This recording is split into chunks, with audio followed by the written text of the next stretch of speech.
যে 184 জন রাজা এখানে বসবাস করেছিল, এটা সত্যি কথা। এখানে ত্রিপুরা রাজ্যের নাম কিভাবে হয়েছে?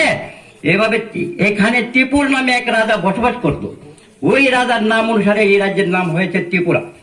এখন ত্রিপুরার রাজার পরবর্তী যখন মহারানী কাঞ্চনপ্রভা দেবী এসেছিল 1949 সালে এই ত্রিপুরাকে গণতন্ত্রের কাছে বিক্রি করে দেয়, বিক্রি মানে হ্যান্ড ওভার করে দিয়েছিল। এখন আমাদের কাছে প্রশ্ন, যে রাজার আমলে বাঙালি, হিন্দু, ট্রাইবাল, বৌদ্ধিস্ট, মুসলিম সবাই ছিল। হয়তো কিছু বাঙালির ম্যাচুরিটি কম ছিল, এখন বাঙালির ম্যাচুরিটি বেশি হয়ে গেছে।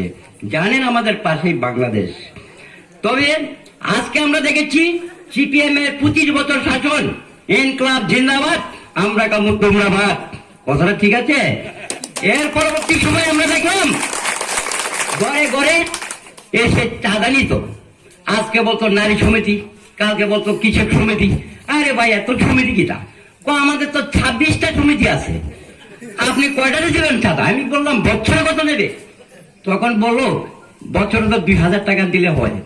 আরে আমি তো একজন, একটা পরিবারের বছরে 2000 টাকা? আরে সাংঘাতিক ব্যাপার। চলো পাল্টাই নাম দিলাম, সবাই একসঙ্গে গান গাইলাম, আনলাম চলো পাল্টাই, পাল্টাই দিছি। পাল্টাই দিয়া আমি কিন্তু বিজেপির পৃষ্ঠা প্রমুখ, যদিও বিজেপির ভক্তবৃন্দ সাধু সন্ন্যাসীরা আছেন শুনিনি, আমি বিজেপির পৃষ্ঠা প্রমুখ, জওহরনগর 15 নম্বর। এখন আমরা বিজেপির সরকার দেখলাম মিস করে চাকরি, এরপরে দেখলাম হর হর মোদী ঘর ঘর নৌকি, অনেক স্লোগান দিয়েছিল। পরবর্তী সময়ে আমরা দেখলাম ওদের যে কথাবার্তা মানে প্রতিশ্রুতি দিয়ে রক্ষা করতে পারেনি, ওই কারণে আমি বিজেপিকে ত্যাগ করেছিলাম। পৌরসভা ভোটে 2 দিন আগে জওহরনগর ওই মুথা সরকারের কাছে আমি মুথার পক্ষে হয়েছি। এখন মুথা হয়ে আমি ওই সময়ই বলেছিলাম যে আমার কাছে 20 থেকে 30 পরিবার আছে, এখানে প্যামলাল দাদাও আছেন, উনিও ছিলেন ওই দিন প্রোগ্রামে, কিন্তু বিজেপি পাস করতে পারেনি জওহরনগর 15 নম্বর ওয়ার্ডে। এখন দেখুন এই যে বিজেপিরা এখন গান গাইতেছে সুশাসন। কিভাবে সুশাসন হলো? সুশাসন, কেরোসিন তেল 22 টাকা কেরোসিন তেল এখন হলো 115 টাকা, এর কে বলে সুশাসন? আর সর্ষের তেল 70 টাকার তেল এখন 220 টাকা, এটাই হলো সুশাসন। 10,323 মাস্টার, তাদেরকে বলেছিল বিকল্প ব্যবস্থা করবে বিজেপি সরকার আসলে, কোথায় করেছেন?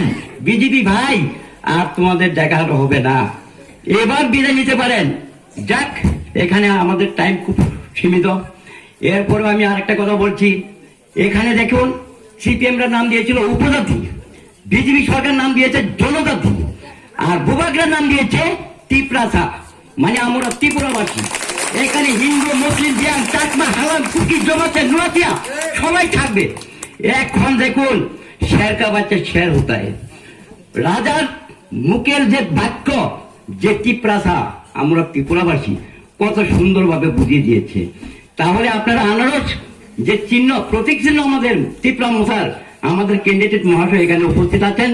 এখন আপনারা সবাই আনারস যে গাছ নষ্ট হয় না এটাও বুঝেছেন, আমার পূর্ববর্তী বক্তা বলে গেছেন। আর ফুল কিন্তু মরে যায়, চৈত্র মাসে জল নাই, এবার ময়লা দেন গাছ। আমি বেশি কিছু কথা বলছি না, সময় কম, আমার পূর্ববর্তী অনেক